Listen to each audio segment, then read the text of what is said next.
Les Congolais ont voté ce dimanche, un scrutin historique, le premier vote libre depuis 41 ans. Le président sortant Joseph Kabila a voté en compagnie de son épouse Olive dans la capitale. Son adversaire Jean-Pierre Bemba a lui aussi accompli son devoir d'électeur à Kinshasa. On le voit voter ici. Un scrutin qui était perturbé par la pluie. Les bureaux de vote à Kinshasa ont ouvert avec parfois plusieurs heures de retard, comme vous allez le voir dans le reportage de Jean-Pierre Martin et Sébastien Dubois. Ils sont nos envoyés spéciaux. À la lueur d'une bougie, Antoine vérifie la liste des inscrits dans son bureau de vote. Il est 6 heures, tout est prêt, mais les électeurs ne sont pas là. Dehors il pleut, l'orage gronde. Dans ce quartier populaire, les rues boueuses sont inondées. Pieds nus ou en sandales, il faut marcher dans cette eau sale. Ces images révèlent la réalité misérable du Congo. Donc les urnes sont vides.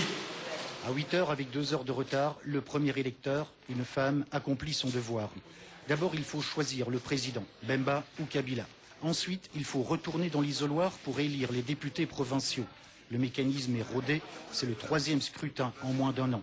À l'extérieur, la pluie tombe toujours, un signe du ciel, disent certains. Pour nous les Congolais, c'est une pluie de la bénédiction. C'est une pluie de la délivrance ici au Congo. Quand ça tombe comme ça signifie que Dieu nous a fait voir que Bemba est champion. À Kinshasa, contrairement au reste du pays, la majorité des électeurs préfèrent Bemba.